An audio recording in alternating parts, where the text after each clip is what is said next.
بسم الله الرحمن الرحيم. اللهم صل وسلم وبارك على سيدنا محمد. النهارده بقى يا جماعة قضينا يوم من أمتع الأيام. يوم يعني بصراحة كان ممتع جدا جدا جدا جدا. يعني حبينا كده نقضي لأن شم النسيم يا جماعة كان جاي في رمضان، فاحنا عملنا شم نسيم. لكن يعني بعد العيد كده اتجمعنا، طبعا العيلة كلها اتجمعت وقضينا اليوم. كان يوم ممتع جدا جدا جدا، وانا حبيت يا جماعة يوم زي ده اخدكم معايا كده او يعني ايه، يعني تشوفوا الاجواء بتاعتنا كانت عاملة ازاي. طبعا احنا رايحين عند اختي. ده فرن يا جماعة كده، يعني ايه، انا لقيته كده في الطريق فحبيت اصوره لكم. فرن بلدي اللي هو الفرن بالقش، معمول كده في الشارع قدام البيت يعني بتاع صحابه. بصراحة كانت الأجواء حلوة جدا، أنا يعني من زمان ما استمتعتش كده. ولان برضو احنا ما قدمناش خضره وحاجات من كده، يعني ايه زي اللي انت هتشوفها في الفيديو. مفيش احلى من ان انت تعملي تجمع او انت تتجمعي انت وعيلتك في الهواء الطلق كده بقى يا جماعه، تشوفوا الخضره في الهواء، تغيري جو وتغيري نفسيه. بصراحه كانت اجواء ممتعه جدا جدا جدا. طلعنا بقى على السطح واتلمينا كلنا وقعدنا نلعب وهيصنا، وما شاء الله علينا يعني يعني الكبار فينا كانوا زي الأطفال. هنا طبعا على عند السطح بتاع أختي. أنا طبعا يا جماعة ده سطح والتاني سطح تاني خالص. يعني السطح اللي بتاع تجمع العيلة ده بيت العيلة يا جماعة، لكن ده كان عند أختي. السطح بتاع أختي كده ما شاء الله مطل كده، يعني إيه، قدامه في زرع وخضرة كده يا جماعة زي ما انتوا شايفين. في أشجار، وفي يعني هي ما شاء الله المنطقة بتاعتها جميلة جدا. دي كده بتاع يعني قناية، بيقولوا عليها قناية كده صغيرة بتروي الأرض. فطبعا زي ما انتوا شايفين كان في محصول اللي هو الغلة. فالغلة دي يا جماعة يعني ايه، احنا الفلاحين ده اوان الغلة، خلاص الغلة اتشالت من الأرض، والمربعات اللي هي فيها مية ديت دي بيعملوها كده، بجهزوها يعني مشاتل لزراعة الرز. تمام. فطبعا زي ما انتوا شايفين الأجواء على السطح جميلة جدا جدا جدا. يعني ده الأسطح بقى القديمة، في طبعا بيوت قديمة لأن ديت منطقة كده بنسميها العزبة. ففيها برضو بيوت قديمة وفي بيوت فيها حديثة متحدثة، بس كلها وسط الأراضي كده وسط الزرع. يعني تقعدي كده بس تبص كده على مدد الشوف، نفسيتك ترتاح، أعصابك تهدى. ما شاء الله كانت أجواء جميلة جدا جدا جدا. وأنا يا جماعة أنا بنصحكم إن يعني كل واحدة كده تاخد لها يوم راحة، يوم زي ما بيقولوا كده يوم استجمام. فاحنا طبعا عشان متجمعين فطالعين بقى من رمضان وفترة العيد والرقاق ابو سكر. طبعا هي عندها كده اوض على السطح، فحطت لنا شعلة كده زي ما انتوا شايفين. الشعلة دي اللي هو البوتاجاز واحد كده بعين واحدة. عمرنا بقى حمرنا بطاطس علشان الاكل زي ما انتوا عارفين بقى اكل نواشف، وهنعمل شم نسيم. شم النسيم كده كده خلص يعني. فطبعا حمرنا بطاطس بكمية علشان العيلة كلها.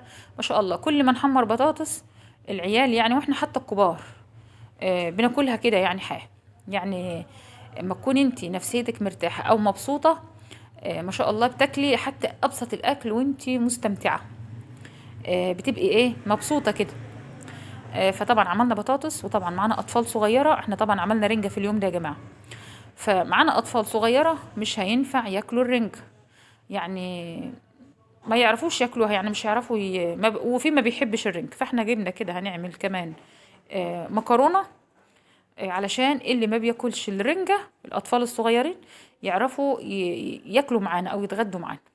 فاحنا طبعا هنا قطعنا واحدة بصل، وبعدين هننزل بالصلصة بتاعتنا. أول ما تدبل كده، احنا بنعمل مكرونة لها بصل بيبقى لها طعم يا جماعة، بنسبك لها، بنعملها تسبيكة.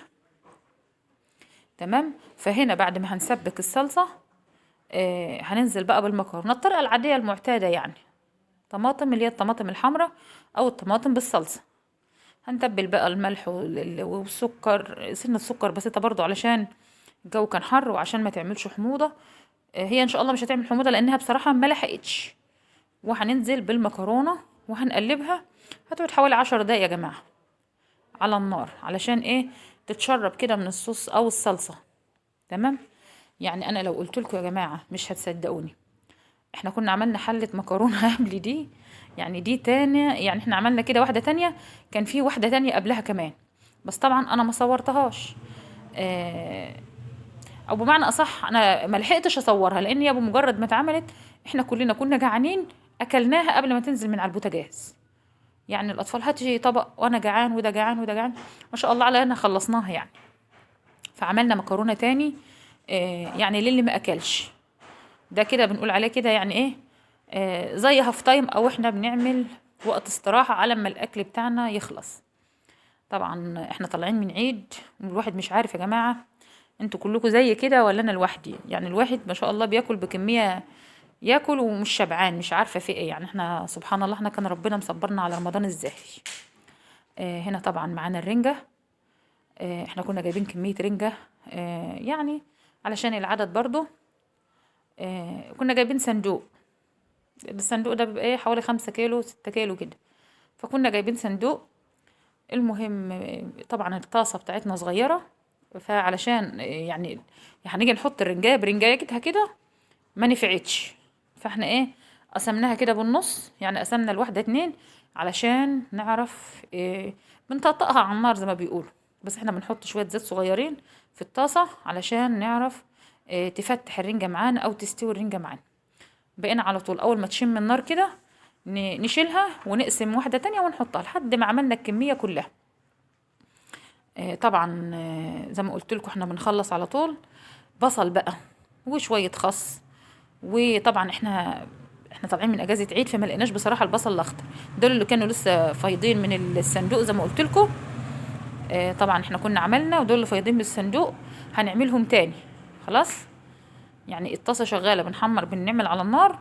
وانا بقول لكم الرنجه كانت خطيره يا جماعه، ما شاء الله عليها، كانت فيها مبطرخه.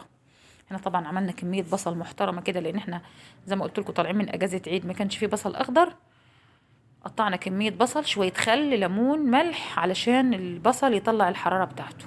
فرشنا المفرش بتاعنا الجميل كده اللي احنا متعودين عليه، مع شويه خس، مع طبقين طحينه للي حابب، لان في ناس ما بتحبش عندنا الرنجه بالطحينه. ليمون بقى. رحيم بيعيط اهو، كل سنه وانتم طيبين. قعدتنا كانت جميله جدا. اتمنى منكم ان انتوا يا جماعه تدعمونا، واللي اتفرج معايا للفيديو على الفيديو بتاعي او اللي فيديوهاتي بتعجبه يكتب لي تعليق حلو. علشان يا جماعه بصراحه كده انا بتشجع بالكومنتات بتاعتكم او التعليقات بتاعتكم. ده كده زي ما قلت لكم الطحينه وبصل وبطاطس وخس ورنجه. وكان يوم من ايامنا على السطح، بس ده سطح تاني. كل سنه وانتم طيبين. السلام عليكم ورحمه الله وبركاته.